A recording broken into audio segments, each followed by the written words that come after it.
En nombre del Padre, y del Hijo, y del Espíritu Santo. Amén. Ven, Espíritu Divino, manda tu luz desde el cielo. Padre amoroso del pobre, donen tus dones espléndido, luz que penetra las almas, fuente del mayor consuelo. Entras del alma, descanso de nuestro esfuerzo, tregua en el duro trabajo, brisa en las horas de fuego, gozo que enjuga las lágrimas y reconforta en los duelos. Entra hasta el fondo del alma, divina luz, y enriquécenos. Mira el vacío del alma, si tú le faltas por dentro.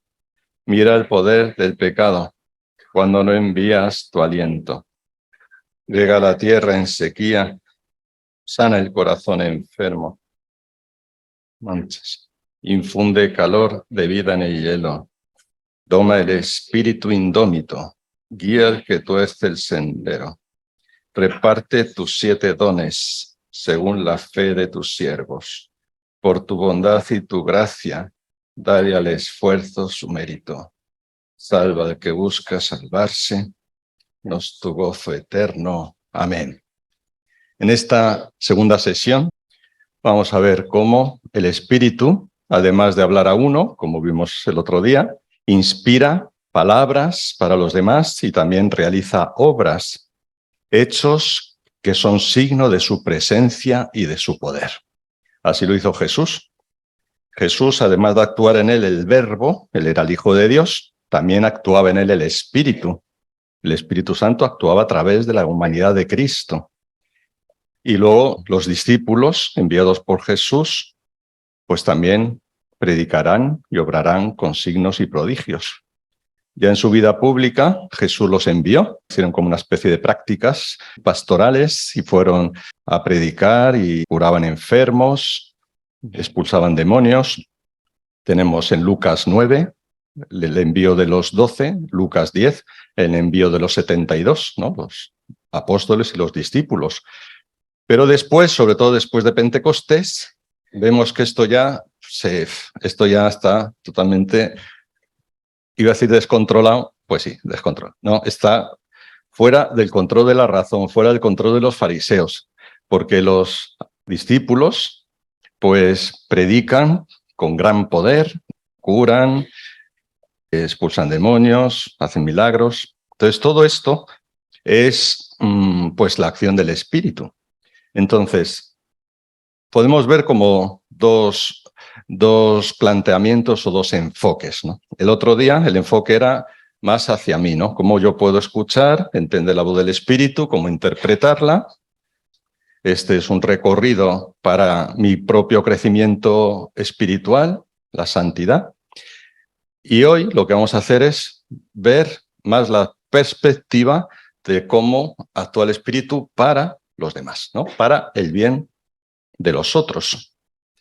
Entonces, esta doble dimensión, esta doble perspectiva, es lo que podemos llamar en la teología de la gracia santificante y la gracia carismática. El Espíritu Santo es gracia, es la gracia de Dios, gracia increada, es la gracia que es Dios mismo que se nos da. El Espíritu es el don del Padre y del Hijo, que en Pentecostés fue enviada a toda la Iglesia, fue enviado a la Iglesia y a todo el mundo. Cuando predica Pedro el día de Pentecostés, Hechos 2:38, dice, recibiréis el don del Espíritu Santo. El don del Espíritu Santo. El Espíritu Santo es el don del Padre y del Hijo, es el regalo, regalo, que es enviado para que esté con nosotros, para que camine conmigo, para que me acompañe. Y esto es lo que significa paráclito. Paráclito significa el que está llamado a estar junto a, ¿no? Entonces, el Espíritu Santo es el don para acompañarme, para que pueda vivir esa presencia. Y esto es lo que vimos el otro día.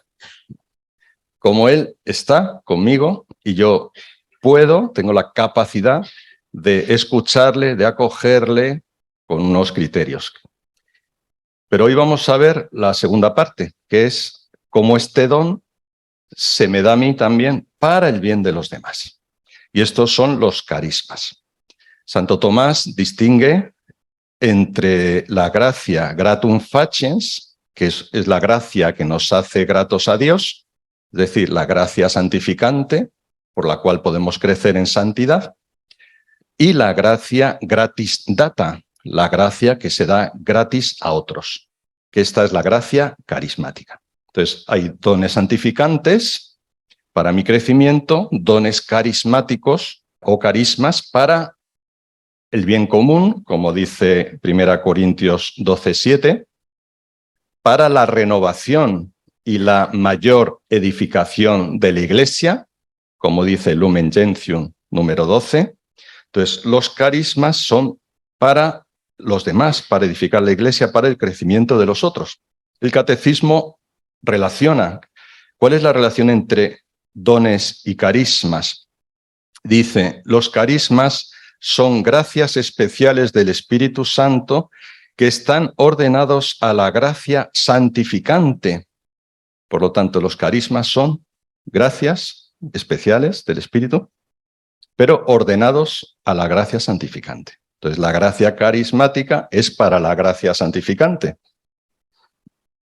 ¿Se me sigue? ¿No? Los dones carismáticos son para crecer, para que el otro pueda crecer en santidad, para la ayuda del otro, para el bien común de la Iglesia. Así dice el Catecismo en el número 2024. Por lo tanto, las gracias carismáticas, los carismas, no son un fin, son un medio. Son un medio para ayudar a crecer en santidad.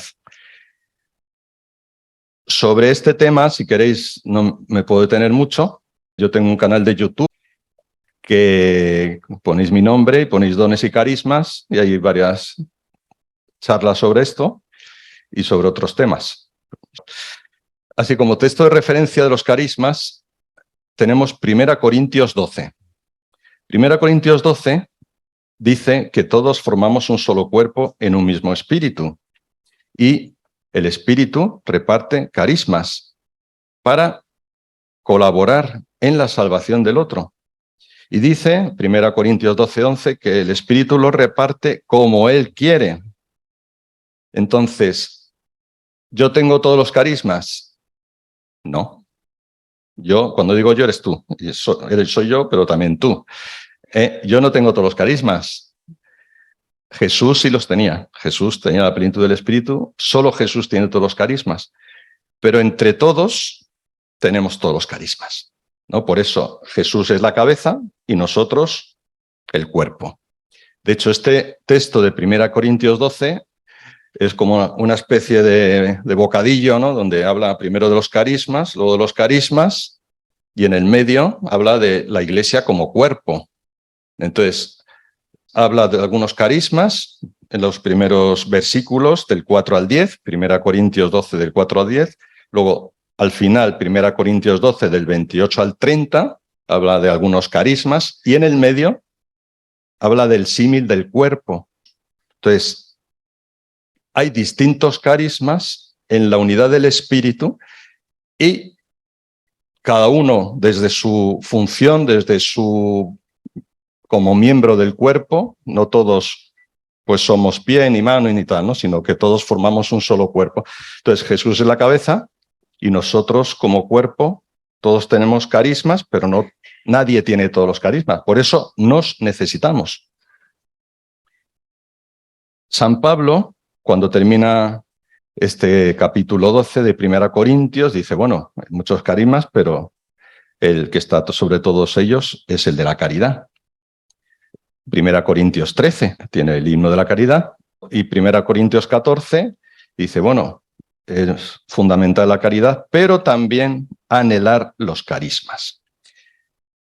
Junto con este texto de 1 Corintios 12, también en Romanos 12, del 6 al 8, y en Efesios 4, 11, San Pablo habla de distintos carismas.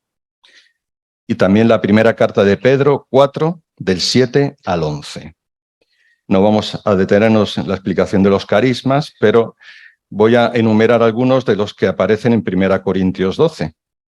Dice palabra de sabiduría, a otro le da palabra de ciencia, a otro fe, a otro curaciones, a otro poder de milagros, a otro profecía, a otro discernimiento de espíritus, a otro diversidad de lenguas, a otro don de interpretarlas. Vemos que dice a otro, no al mismo, ¿no? No dice el mismo, sino a otro. Lo cual no quiere decir que uno pueda tener varios, pero no tenemos todos.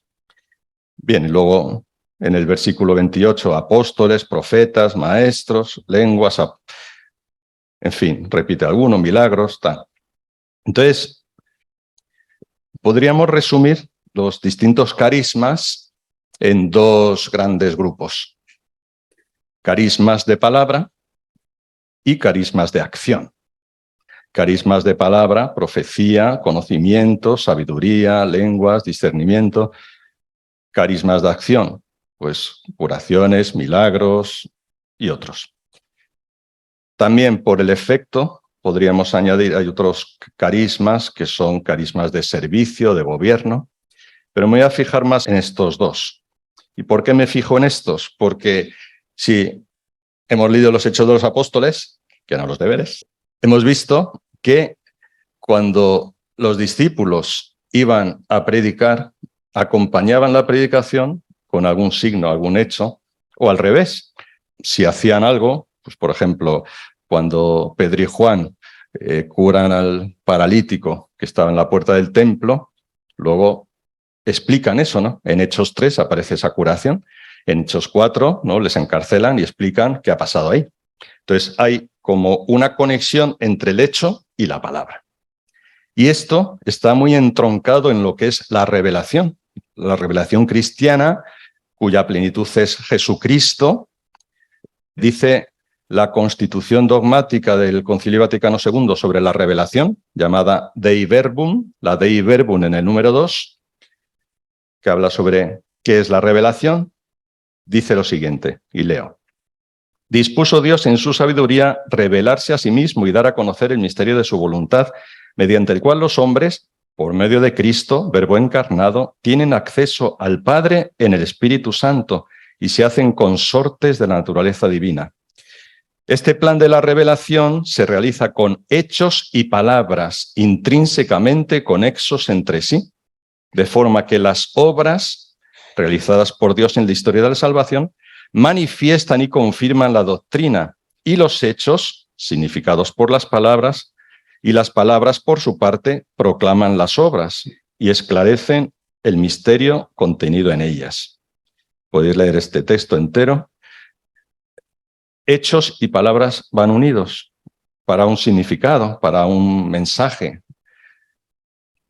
Juan 6, por ejemplo, tenemos un hecho, la multiplicación de los panes, y luego Jesús lo explica en el discurso de Cafarnaúm, el discurso del pan de vida. Un hecho, un milagro, dice, ¿por qué he hecho este milagro? Para que sepáis que yo soy el pan de vida. O sea, lo de menos es que comáis pan y pez. O cuando en Juan 9 dice, yo soy la luz del mundo, en los primeros versículos, y luego cura al ciego de nacimiento, para decir, yo soy la luz, y para que confirmar lo que yo soy, para que veáis, aunque luego no veían los fariseos porque estaban ciegos, pero voy a curar al ciego. Y esto pasa también con los apóstoles. En Pentecostés, por ejemplo, Hechos 2, pasan cosas extrañas.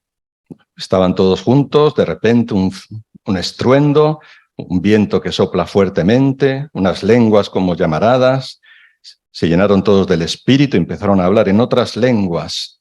Entonces, hay unos hechos. Ante estos hechos inauditos, dice el texto, estaban todos estupefactos, desconcertados. ¿Qué será esto?, se decían.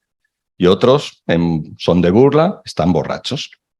Entonces, unos hechos que son difíciles de explicar, ¿no? ¿Qué sucede aquí? ¿Qué está pasando de repente, no? Estas manifestaciones, ¿no? Como pasó en la cruz, ¿no? Un terremoto, se quedó el soldado patidifuso, ¿no? La tierra, pues aquí temblores, como pasa en otros textos de los Hechos, ¿no? Manifestación del Espíritu Santo, ¿no? De repente tembló y se llenaron todos del Espíritu Santo, dice unos capítulos después. Unos hechos que manifiestan algo, pero ¿y eso qué es? Entonces Pedro lo explica. La palabra explica el hecho. En Hechos 2 tenemos primero lo que ocurre, el suceso, y después la explicación. Leedlo y meditadlo, porque lo vamos a celebrar ahora, este fin de semana, Pentecostés. Meditadlo bien y fijaos cómo lo que dice Pedro es explicar lo que ya ha pasado. Y Pedro, en distintas explicaciones, remite a las profecías antiguas. Aquí hace referencia a la profecía de Joel 3, del 1 al 5, donde junto con esta manifestación universal del Espíritu aparecen cosas sorprendentes, donde vuestros hijos e hijas profetizarán, jóvenes verán visiones, ancianos soñarán sueños. Es decir, suceden cosas prodigiosas y luego unos hechos impresionantes, alucinantes. Todo esto está metido también con la enseñanza del querigma, del anuncio de Jesucristo, que entregada a la muerte ha sido resucitado por Dios y exaltado a la derecha del Padre y constituido Señor. Envía el Espíritu Santo. Este es el querigma. El querigma es el anuncio de Cristo, muerto, resucitado, exaltado y que como Señor envía el Espíritu. Ese es el resumen. Lo leéis más amplio y este anuncio del querigma va unido a la efusión del Espíritu. No hay ruptura entre Espíritu y Jesucristo. ¿Qué hacen los apóstoles? Predican a Jesucristo con el poder del Espíritu y obran en el nombre de Jesús. Entonces es en el nombre de Jesús a través del cual el Espíritu actúa de manera prodigiosa e impresionante. De tal manera que todos aquellos que escucharon este mensaje de Pedro en Pentecostés se removieron, se conmovieron, dice el texto, dijeron, ¿qué tenemos que hacer? Y se convirtieron, se bautizaron, y dice el texto, en el nombre de Jesús. El bautismo en el nombre de Jesús. Esto es muy importante que lo retengamos para algo que vamos a decir después, ¿no? Que el Espíritu va siempre unido al anuncio de Jesucristo y no podemos separarlos. Bien. Entonces, unión de palabra y acción, unión de hechos y palabras. Damos un paso más. Hemos visto que hay dones, que hay carismas, dones para la propia santificación, carisma para los demás, y dentro de estos, como ahora nos toca hablar más de esa acción para el bien de los otros, vamos a ver qué se dice de los carismas en algunos lugares. Vamos a empezar por el texto del Concilio Vaticano II, que habla de los carismas de manera más explícita, y es Lumen Gentium número 12. Lumen Gentium número 12 afirma que hay carismas en la iglesia de hoy. Hubo una discusión, un debate, ¿no? entre dos cardenales, el cardenal Ruffini y el cardenal Suenens. Entonces se perdió la señal y no encontraron. El cardenal Suenens, no sé si os suenan, defendía que los carismas no eran solo de la iglesia primitiva, sino que también eran actuales. Y al final, pues el Espíritu Santo dijo, es verdad, y prevaleció esa posición. Lumen Gentium 12 dice, los carismas, tanto los extraordinarios como los más sencillos y comunes, por el hecho de que son muy conformes y útiles a las necesidades de la iglesia, hay que recibirlos con agradecimiento y consuelo. Habla de dos tipos de carismas. Carismas extraordinarios y sencillos comunes. Que hay que recibirlos, pues eso, hay que acogerlos. Primero, vamos a ver los carismas sencillos, comunes. ¿Por qué se llaman sencillos? Porque son ordinarios, porque los podemos tener todos. Todos tenemos carismas. Entonces, estos carismas ordinarios, el Espíritu actúa a través de las facultades de la persona, sin recurrir a palabras o hechos que van más allá de lo natural. Entonces el Espíritu actúa, pero a través de nuestras potencias naturales. Así, por ejemplo, carismas ordinarios de palabra. Esto, si os ayuda, es un carisma. Una charla, una homilía, una enseñanza, una instrucción, una evangelización, un testimonio. Si ayuda y si está movido por el Espíritu, pues eso, un carisma de palabra ordinario. O sea, no sucede nada extraño, ¿no? Sino que el Espíritu Santo actúa a través de lo natural. Carismas de acción ordinarios. Pues San Pablo cita 3 al menos: hospitalidad, limosna, asistencia. Entonces son, pues hombre, dar limosna es bastante extraordinario, ¿no? Pero en realidad es ordinario, ¿no? Es ordinario porque uno usa sus facultades naturales, o la hospitalidad, la acogida, la asistencia. O sea, ejemplo de carisma ordinario de palabra, pues puede ser la misma predicación de Pedro en Pentecostés, donde Pedro habla, hace una predicación, pero ¿qué poder tenía? Que diciendo, iba a decir simplemente, diciendo lo que había ocurrido, ¿no? A quien vosotros matasteis, Dios la resucitó entre los muertos, tal, y se remueven, el Espíritu Santo les... Entonces, es una predicación con poder. Se ve por el fruto, ¿no? Los carismas se ven por los frutos. Los frutos hacen que podamos discernir si un carisma, si está el Espíritu o no lo está. Carismas extraordinarios. Vamos a centrarnos más en esto. Los carismas extraordinarios se ve más la acción sobrenatural de Dios, porque se perciben hechos o palabras que van más allá de lo natural. Y aunque el Espíritu Santo siempre cuenta con la colaboración de la persona, porque es necesario que alguien sea el cauce de ese carisma, y el Espíritu actuará también a través de cómo es esa persona, como vimos el otro día en las revelaciones privadas, ¿no? Dios se revela también según es uno, ¿no? Con su vocabulario, con su forma de pensar, pues también los carismas extraordinarios pasan por la persona. Sin embargo, lo que ahí sucede, las palabras o los hechos exceden lo humano y lo controlable por la razón. Entonces, el carisma extraordinario es una manifestación sobrenatural del Espíritu Santo, la cual no puede ser del todo explicada por razones naturales, ¿no? Por la razón natural o la voluntad, ¿no? Excede lo natural.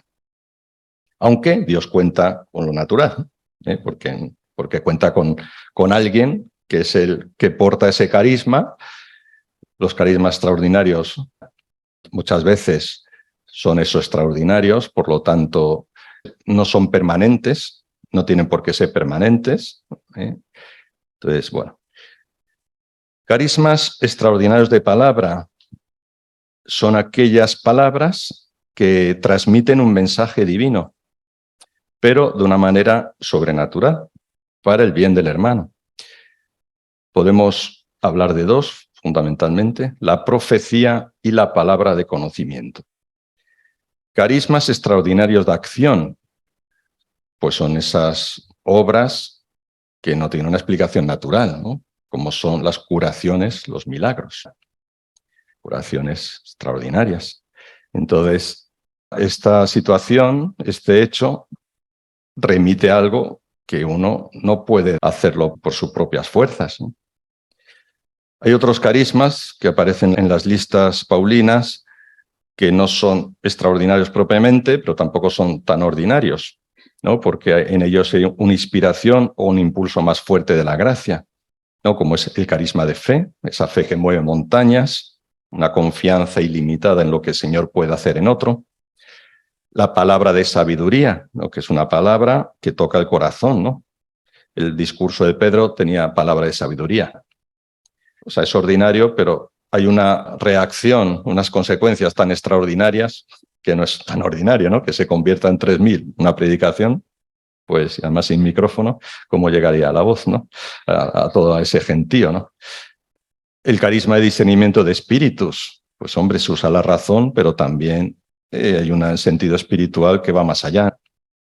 Bueno, como veis, las clasificaciones nos pueden valer, pero tampoco podemos estrechar las cosas en clasificaciones.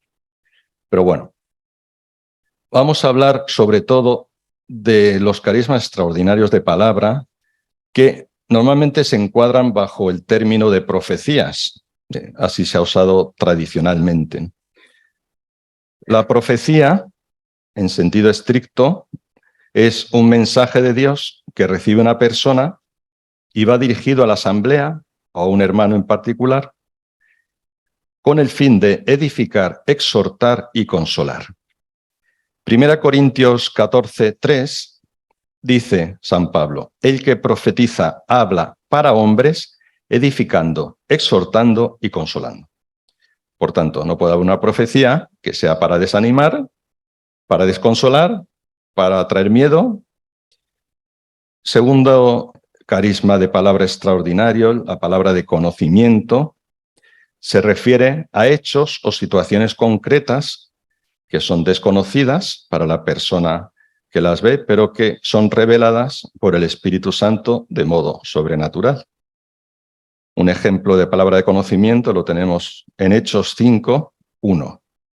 Un hombre llamado Ananías, de acuerdo con Safira, su mujer, vendió una propiedad y se quedó con una parte del precio, sabiéndolo su mujer. Después llevó el resto y lo puso a los pies de los apóstoles. Pero Pedro le dijo: Ananías, ¿cómo es que Satanás se ha adueñado de tu corazón para que mientas al Espíritu Santo y retengas parte del precio de la propiedad? ¿Es que no la podías retener cuando la tenías? O sea, Pedro sabía que Ananías no había dado todo. Se lo reveló el Espíritu Santo. Luego, si seguís leyendo el texto, pues es muy curioso lo que sucede ahí. Entonces, palabra de conocimiento, pues también conocemos en santos, ¿no? El Padre Pío, cura de Ars, ¿no? Que pues de una manera sobrenatural, sin conocer a la persona o lo que a esa persona le había pasado, pues se le venía revelado. Pues esto también pasa hoy, ¿no? El Espíritu Santo revela a personas en determinados momentos alguna cosa, situación, pero claro, siempre el fin es eso, consolar, es soltar, entonces no va a revelar algo inconveniente bueno, ni un pecado ahí, bueno, pues. Entonces, todo esto forma parte del fenómeno profético, ¿no? Dios habla. Podemos encuadrar dentro del fenómeno profético las profecías, las palabras de conocimiento y todo mensaje que viene de Dios. En el comentario teológico al tercer secreto de Fátima, que habéis leído todos, dice sobre el tema este: es necesario tener presente que la profecía, en el sentido de la Biblia, no quiere decir predecir el futuro, sino explicar la voluntad de Dios para el presente, lo cual muestra el recto camino hacia el futuro. Entonces, las profecías o palabras de conocimiento no son para predecir el futuro. Padre, dígame qué me va a pasar a mí dentro de... A ver, rece por mí a ver qué me va a pasar. Pues, hijo mío, hija mía, mejor no te lo digo lo que te va a pasar, porque primero no tengo ni idea. Y segundo, Dios no lo quiere. Dios no quiere decirte lo que te va a pasar, porque no te lo va a decir. Te puede indicar algo, ¿no? Un proyecto de vida, pero no. Me explico, ¿no? Porque las profecías no es para descubrir el futuro, sino es para, en el momento presente, vivir y encontrar la voluntad de Dios. Fijaos cómo lo clava aquí el cardenal Ratzinger, es que lo clarísimo, ¿no? Explica la voluntad de Dios para el presente. Por tanto, el carisma de profecía, ¿cuál es el sentido? Que la persona pueda abrirse a la voluntad de Dios y descubrir algo de la voluntad de Dios para su vida. Entonces, si a mí alguien me dice algo, un profeta, ¿no? Alguien que dice profecías, me dice algo, lo dice y me llega, que algo de mi vida, pero a mí no me dice nada, no conecta conmigo, no hay resonancia en mí, ¿no? Pues si es una profecía que es para mí y no conecta conmigo, pues esto hay algo que no cuadra. Se llama la profecía, no es para exhortar, edificar y consolar, sino es para, pues esto, aquí hay algo que no encaja. Entonces, ¿es profecía auténtica o no? Pues vamos a verlo, ahora nos vamos a ir metiendo en este tema que es complejo.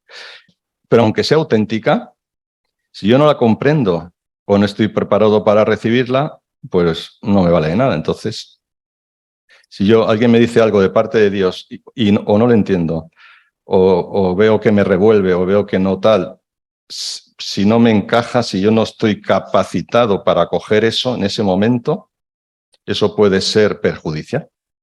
Eso puede ser perjudicial. Y a veces ocurre esto. Hay fenómenos, ¿no? Encuentros donde pues, hay personas que dicen palabras y a veces personas que se quedan...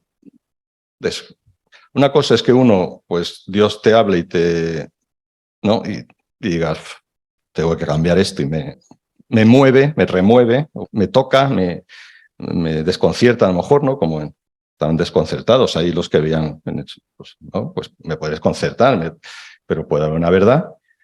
Y otra cosa es que me saque de la voluntad de Dios, que me lleve a pensar cosas que van más allá, ¿no?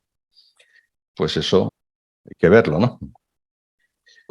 Eso lo mejor es dejarlo ahí entre paréntesis o anularlo, dejarlo entre paréntesis, porque a lo mejor puede ser algo verdadero, pero que en ese momento yo no lo entienda, pero que en algún momento pues diga, anda, pues este mensaje que recibí, pues tenía... Pero claro, si es para el presente, pues lo más sano es dejarlo a un lado. Porque como decía el otro día, y es que esto es muy importante, o sea, Dios me habla a mí. Y Dios me habla a mí a través de otros también. Me puede hablar a través de otros. Pero si el otro que me habla no conecta con lo que yo estoy viviendo, lo que yo necesito en ese momento, pues es una tortura un poco que no es de Dios, ¿no? Que me lleva por caminos que nos perdemos ahí. Luego hay otros, también todo tiene sus extremos, ¿no? Los hay muy profetas que pueden decirte 20 profecías por segundo, ¿no? Entonces, claro, hombre, Dios también tiene un ritmo que, no sé, a veces tampoco yo creo que hable, ¿no? A veces hay revelaciones privadas también que, bueno, pues yo una vez que fui a Lourdes, con el sacerdote que me lo explicó, dijo, la Virgen, aquí lo que ha dicho, lo ha dicho claro, concreto y breve. Lo dijo y ya. Quiero decir, las revelaciones, pues, o sea, que Dios tampoco tiene palabrería. Pero hay personas también que niegan la profecía, y niegan que exista el carisma profético, niegan a lo mejor que Dios puede inspirar a algunas personas para darnos estos mensajes que nos pueden ayudar en nuestra vida. Entonces, están los dos extremos, los que sobrevaloran las profecías, viéndolo como el único camino, o el modo más auténtico para saber qué es lo que Dios dice, o los que las minusvaloran o las niegan. Los carismas extraordinarios están encaminados siempre a vivir lo ordinario. Entonces, yo no puedo vivir de profecías, ¿no? O sea, no puedo decir, bueno, voy a ir a este lugar donde dicen profecías para ver qué es lo que Dios me dice, ¿no? Como depender de algo extraordinario que no es el camino ordinario por el que Dios habla. Porque si es extraordinario, quiere decir que no es ordinario. Es decir, no sé si me explico. Entonces, podemos tener una dependencia y hay personas que caen en esta dependencia de decir, bueno, a ver qué me dicen para saber qué tengo que hacer. Y esto no es el sentido. Dice la Lumen Gentium número 12, a propósito de este tema. Los dones extraordinarios, o sea, los carismas, no hay que pedirlos temerariamente, ni hay que esperar de ellos con presunción los frutos de los trabajos apostólicos, sino que el juicio de su autenticidad y sobre su aplicación pertenece a los que presiden la Iglesia, a quienes compete no apagar el espíritu, sino probarlo todo y quedarse con lo bueno. Primera Tesalonicenses 5, 19 a 21. Cita este texto de San Pablo. Los carismas extraordinarios no podemos vivirlos desaforadamente, sino encajarlos en lo ordinario. No pedirlos temerariamente, lo cual no quiere decir que no se puedan pedir, pero no hacerlo temerariamente. Que tener prudencia, cuidado. Este número 12 de la Lumen Gentium tiene 2 párrafos. Y en el primer párrafo, en el segundo habla de, esto es del segundo párrafo, pero en el primer párrafo habla de la profecía como don. Recordamos, el don es el don santificante, o sea, el don es algo más para mi crecimiento. El don carismático, el carisma, es para el bien de los demás. Entonces, todos en el bautismo somos profetas, sacerdotes y reyes. Tenemos el don, aparte de los dones los 7 dones del Espíritu, tenemos muchos dones por el bautismo. Y estos dones son permanentes. Los carismas, carisma de profecía no es permanente, pero tenemos un don profético permanente que dice el texto del concilio, difundiendo su vivo testimonio, sobre todo por la vida de fe y de caridad, ofreciendo a Dios el sacrificio de alabanza, el fruto de los labios que bendicen su nombre, etc., ¿no? Leed este texto. Yo quiero decir mucho en poco tiempo, por lo tanto no me detengo mucho en los textos, pero sí quiero ir a la cuestión, ¿no? Al punto al que vamos. Entonces, el don de profecía es el don que recibimos de la unión con Cristo en ese vivir su mensaje, poder testificarlo en esa vida de fe, de caridad, en ofrecernos también, aunque eso es más bien el sacerdocio también, pero está todo unido. En fin, cuando uno recibe una palabra de profecía, tiene que encajar con el don que yo he recibido por el bautismo. No sé si me explico. O sea, todos somos profetas por el bautismo. Pero ese don no es un don extraordinario, no es un carisma, sino es un don para que yo pueda acoger el mensaje de la fe, para que yo pueda también transmitir el mensaje de manera ordinaria, sencilla. El carisma es ya, como hemos dicho, lo reciben algunos y siempre es un medio para ayudar en el crecimiento a la santidad. Al respecto también, en el comentario teológico del tercer secreto de Fátima, el cardenal Ratzinger dice que la carta más antigua de San Pablo, la primera carta a los tesalonicenses, ofrece una indicación para ver qué hacemos con las profecías. Dice, no apaguéis el espíritu, no despreciéis las profecías, examinad cada cosa y quedaos con lo que es bueno. Y termina diciendo él, en todas las épocas se le ha dado a la Iglesia el carisma de la profecía. Dice, en todas las épocas. O sea, el carisma existió, existe y existirá, pero debe ser examinado y no puede ser despreciado. Entonces tenemos no despreciarlo, examinarlo, por lo tanto hay que estar abierto al Espíritu, hay que examinarlo, hay que hacer un buen discernimiento con prudencia y luego quedarse con lo bueno. Entonces, si a mí me dice alguien una profecía o tengo que estar abierto, no despreciarla, examinarla y quedarme con lo bueno. Vamos a ver como distintos tipos de profetas. Están los buenos profetas, los profetas que se dejan llevar por el Espíritu. Están otros profetas que tienen buena intención, pero no dan ni una. Entonces, no son profetas, ¿eh? Tienen buena intención, pero no están conectados con el Espíritu. Hay otros que son profetas, pseudoprofetas, que sí, pero no. O sea, algunos no dan ni una, algunos dan alguna de vez en cuando, y hay otros que van a hacer daño.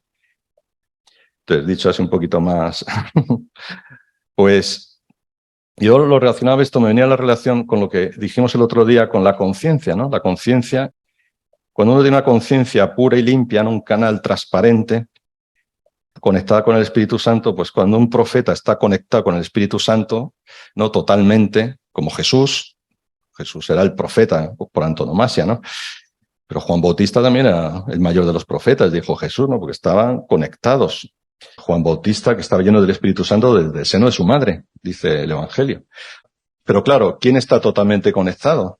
Pues todos tenemos algo, ¿no? Entonces, hay que ver, hablábamos de la conciencia con ignorancia invencible, es decir, esos que no pueden conectar con el Espíritu, pero no tienen culpa, pero también los hay tienen conciencia con ignorancia vencible. O sea, es decir, que si se forman la conciencia, uno puede realmente ir conociendo más lo que es de Dios y lo que no es de Dios. Pero luego están los que tienen la conciencia oscurecida por el pecado. Bueno, no es exacto, pero puede haber una cierta correlación, ¿no?, entre ver como distintos tipos de profetas. Hay unos profetas auténticos que transmiten lo que el Espíritu quiere, que son mensajeros claros y que, bueno, pues, aunque pase por ellos el mensaje, pero es el mensaje de Dios. Hay otros profetas que son pseudoprofetas porque les falta formación o el contenido de las profecías no es acorde con lo que hemos dicho antes, ¿no? ¿Qué pasa cuando recibes una profecía que puede ser para ti o para el mundo en general, una profecía catastrofista, ¿no? Estas que a veces se dan en ciertos ámbitos, ¿no?, del advenimiento de los últimos tiempos, de los desastres que van a ocurrir, pero ya, ¿no? ¿Qué te genera eso? ¿Te consuela, te edifica, te exhorta o te mete un miedo que te vas para abajo? El sentido de la profecía no puede ser meter miedo, ¿no? En lo que hemos dicho no aparece, ¿eh? Siempre tiene que ser para crecer en la voluntad de Dios. Puede haber pseudo profecías que no son de Dios, aunque parezcan de Dios. Y uno puede decir, no, pero es que esto es para la conversión. Bueno, pues Dios tiene otros recursos, ¿no? O sea, que no... Es que no podemos vivir en el miedo, ¿no? Una conversión por miedo. Una conversión por miedo, no es... Luego, tenemos situación de personas que a lo mejor sí tienen una llamada a la profecía, tienen buena intención, pero falta discernimiento, que les falta discernimiento. Entonces, el discernimiento es fundamental. Entonces, a lo mejor son personas que sí tienen carisma, pero tienen que crecer en ese carisma y tienen que estar muy sujetos a la obediencia, porque el discernimiento siempre lo hace. ¿Quién hace ese discernimiento? Los pastores. La iglesia es la que discierne. Entonces, hay que estar en continuo discernimiento, en continua comunión, ¿no? Como decir, vamos a examinar cada cosa para ver de dónde viene y que haya, pues eso, porque fijaos que Jesús ya hablaba de los falsos profetas. Dice en Mateo 7:15, cuidado con los falsos profetas. Se acercan con piel de oveja, pero por dentro son lobos rapaces. Por su fruto los conoceréis. O en Mateo 24:4, estad atentos que nadie os engañe, porque vendrán muchos en mi nombre diciendo, yo soy el Mesías, y engañarán a muchos. Aparecerán muchos falsos profetas y engañarán a la gente. A mucha gente, dice, a mucha gente. Mateo 24:11. Hay falsos profetas. Hay algunos por ignorancia, como no, porque no, pues...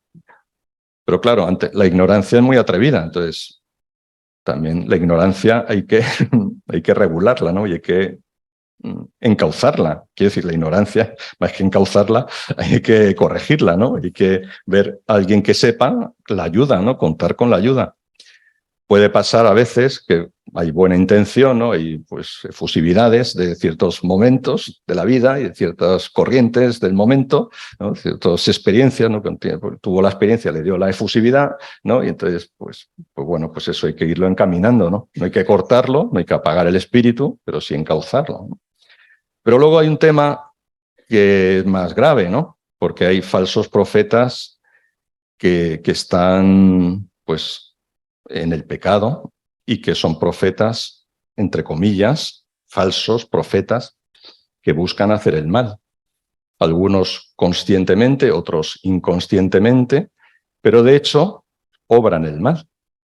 Me refiero a aquellos que usan distintas prácticas esotéricas o satánicas, ¿no? Donde son profetas, entre comillas, ¿no? Porque entonces hay que distinguir, ¿no? El carisma del espíritu de otras cosas que parecen lo mismo, pero que no son del espíritu. La profecía no es adivinación. La adivinación es del mal espíritu. La profecía es del buen espíritu. Por eso hablamos de falsos profetas, porque no son profetas. Entonces, hay que estar atentos, ¿no? ¿Cómo conocer esto? ¿Cómo ver, cómo encauzar esto? Pues para discernir si una profecía es profecía o no es profecía, ya sean esos grados que hemos dicho, ¿no? Ya sea por desconocimiento, por falta de formación o por falta de recorrido, pues si una profecía, para ver si esa profecía es adecuada, hay que hacer un buen discernimiento.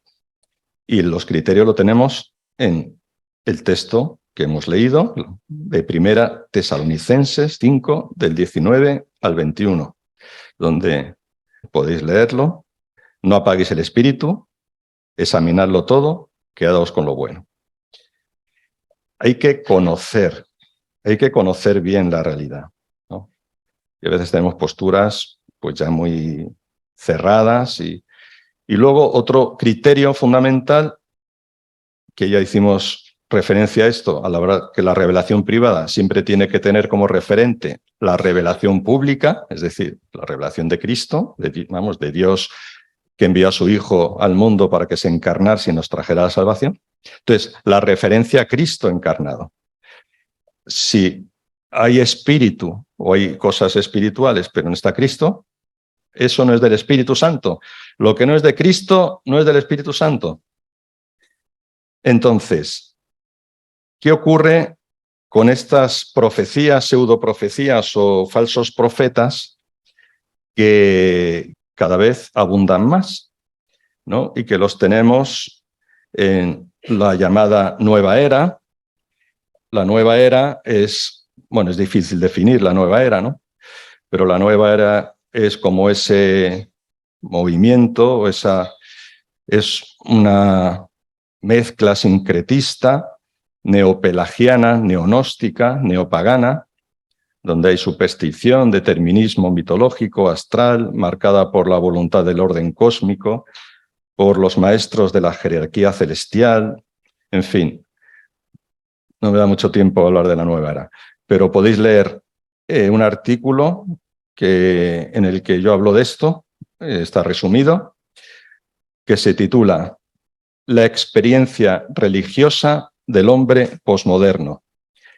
Este artículo, La experiencia religiosa del hombre posmoderno, está en un libro que se titula, cuyo editor es Gabriel Ricci Alberti, Anunciar a Jesucristo en la posmodernidad a 50 años de mayo del 68. En ese libro, de las páginas 154 en adelante, está un resumen de esto de la nueva era. Repito, Gabriel Ricci Alberti, Anunciar a Jesucristo en la posmodernidad, a 50 años de mayo del 68. Esto en el repositorio de San Dámaso, si entráis en la página de San Dámaso, y si hay que rebuscar un poco, pero bueno, se puede encontrar en edición digital.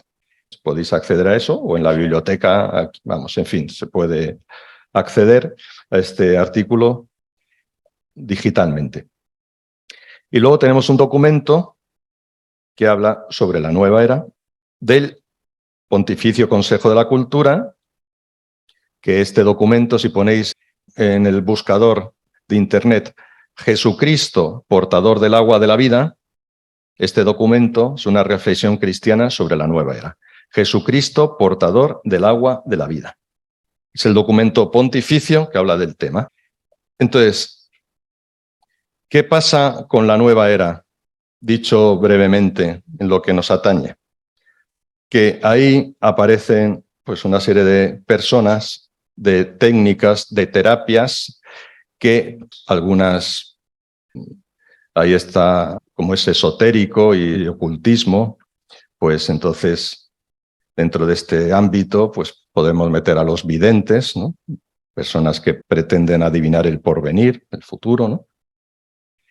Nigromantes, la adivinación consultando a los muertos, los cartomantes, los que echan cartas, el tarot, los quiromantes, los que adivinan a través de las líneas de la mano, ¿no? Los que leen la mano, los medium, los magos, brujos, hechiceros, en fin, todo, la astrología, este ámbito de lo esotérico, el ocultismo, pues ahí hay falsos profetas, donde te anuncian o te dicen cosas y hay pues muchas personas que acuden aquí, ¿no? Y también hay personas que mezclan, ¿no?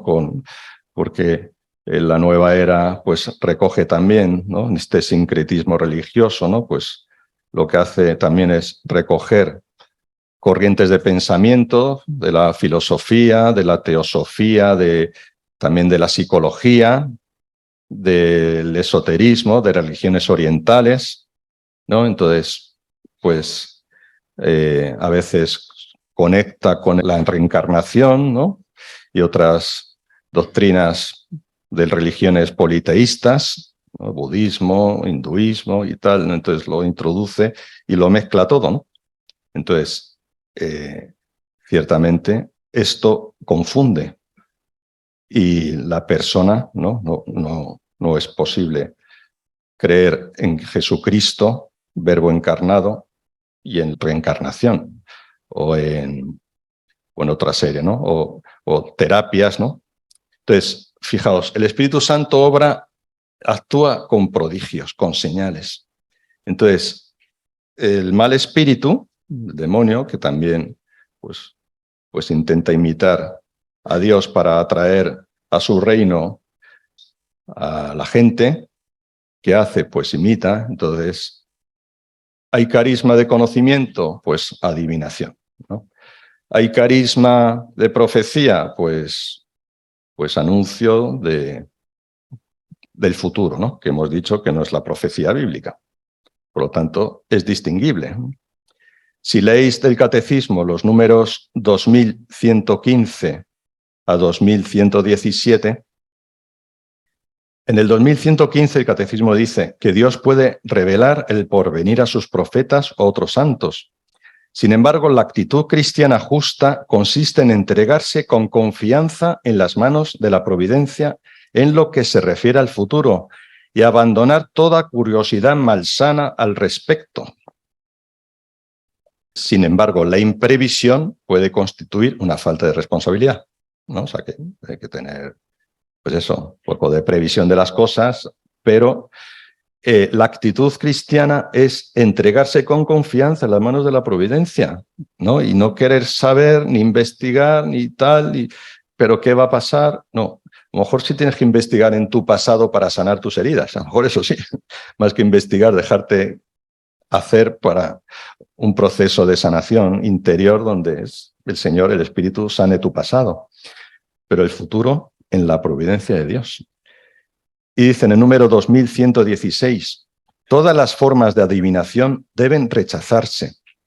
El recurso a Satán, la evocación de los muertos, la consulta de horóscopos, la astrología, la quiromancia, que es lo de las manos, en fin, mediums, etcétera. Que dice, están en contradicción con el honor y respeto que debemos solamente a Dios. Y en el número 2117 dice, todas las prácticas de magia o hechicería mediante las que se pretende domesticar potencias ocultas para ponerlas a su servicio y obtener un poder sobrenatural sobre el prójimo, son gravemente contrarias a la virtud de la religión. O sea, son contrarias. Entonces, llevar amuletos, el espiritismo, etcétera. Bueno, esto tendría que haber sido varias porque son temas. Pero bueno, como lo hemos planteado así, pues ya está. Pero bueno, voy a enfocar, para que no nos despistemos, ¿no? Porque a veces una persona escucha algo y le conecta con algo, y perdemos el hilo. Entonces, el hilo es el siguiente, que es el tema de este curso, ¿no? Que Dios obra con señales y prodigios, que Dios habla, que Dios me habla y que Dios pueda hablar a través de mí o a través de otros para ayudar a otros. Es decir, que Dios me habla a mí para que yo entienda, crezca y que esto no solo es posible, sino que es verdad, y que en la medida que yo me abra al Espíritu, que yo escuche la voz del Espíritu, que yo me abra en la oración, que yo esté atento, ¿no? Y que yo vaya también aprendiendo, conociendo, porque para discernir bien lo que Dios quiere decir, ¿no? Que es un tema clave, es que tengo que conocer cómo Dios habla, ¿no? Conocer y también conocer lo que no es de Dios. Hay personas que por desconocimiento y a veces con buena intención, ¿no? Pues han hecho cursos de Reiki o de otro tipo de terapias alternativas, ¿no? Para ayudar a la gente y no han sabido hasta que lo han descubierto por diversas situaciones, a veces porque han tenido otra serie de problemas o a veces en fin, Dios les ha abierto la luz de la mente, ¿no? Y han descubierto que eso no era de Dios, ¿no? Sin embargo, parece de Dios, porque parece, ¿no? Como además hay personas que a lo mejor van a un encuentro católico o de otra confesión cristiana donde hay imposición de manos y dicen, sí, es lo mismo que el Reiki, ¿no? Están haciendo lo mismo, si imponen las manos, ¿no? Pues no es lo mismo. No es lo mismo una profecía que una adivinación. No es lo mismo una efusión del espíritu, una invocación al espíritu con imposición de manos y Reiki, ¿no? Aunque el gesto pueda ser el mismo o similar. Pero por eso hay mucha confusión. Y por eso hay que tener mucha delicadeza y mucho cuidado con estos temas y formarse bien, porque entonces la profecía es real. Dios habla a través de personas que elige para transmitir su mensaje. ¿Y por qué hace esto Dios de esta manera extraordinaria? Pues mira, lo hace primero porque quiere, segundo porque sabe, tercero porque Dios, que conoce nuestra cerrazón, dice, ¿de qué manera voy a abrir si está cerrado? ¿Y qué hacía? Un milagro. Tus pecados te son perdonados, le dice al paralítico. Todos, pero ¿cómo perdona pecados? ¿Quién es no? Pues levántate y anda. Dicen, bueno, pues no sé. No sabemos quién es pero hace cosas. Entonces eso sí, lo entiendo porque lo veo. ¿Te perdono los pecados? Bueno, no lo veo. Pero ves a un paralítico que se levanta y entonces dices, esto aquí. Entonces, Jesús cuando curaba no era para hacer un juego, ¿no? No era como los magos estos de la televisión o de los espectáculos, ¿no? Era para suscitar la fe o acrecentar la fe. Es decir, no era tampoco por curar en sí mismo, porque el hombre tampoco, el paralítico, pues lo tenía que hacer su vida, ¿no? Pues ya no estaba paralítico de la pierna, pero tendría que hacer su proceso. No era santo todavía, ¿no? Pero es un signo del reino, ¿no? Expulsar demonios como signo del reino, expulsaba fuera, ¿no? Y se iban. Los signos son para suscitar la fe o hacer crecer la fe. Como hoy somos incrédulos, si no veo, no creo. Hoy el hombre posmoderno, que lo hablo también en ese artículo que os he citado, tiene una serie de rasgos, ¿no? Como es, pues eso, se mueve por las sensaciones, por las emociones. Pues Dios se abaja a nosotros y dice, bueno, como no hay manera de que entiendan que les quiero y como no hay manera de que entiendan de que estoy con ellos, pues le doy más sensación, ¿no? Entonces, claro, si uno ya se queda ahí en el sensacionalismo, en el emotivismo, pues ya se atasca, ¿no? Pero te da una gracia, ¿no? Te da un impulso. Estamos viendo en estos últimos tiempos, yo organizo seminarios de vida en el espíritu, por ejemplo, de la renovación carismática, y bueno, y otra serie de experiencias, ¿no? Espirituales que se están difundiendo y que están haciendo muchísimo bien, que basta un poquito para que Dios se derrame, ¿no? Basta un poquito porque el espíritu es que está súper activo. Entonces, pero claro, a veces uno, pues si no pasa algo como extraordinario, no le saca de su racionalismo, ¿no? Ni de su mente cerrada.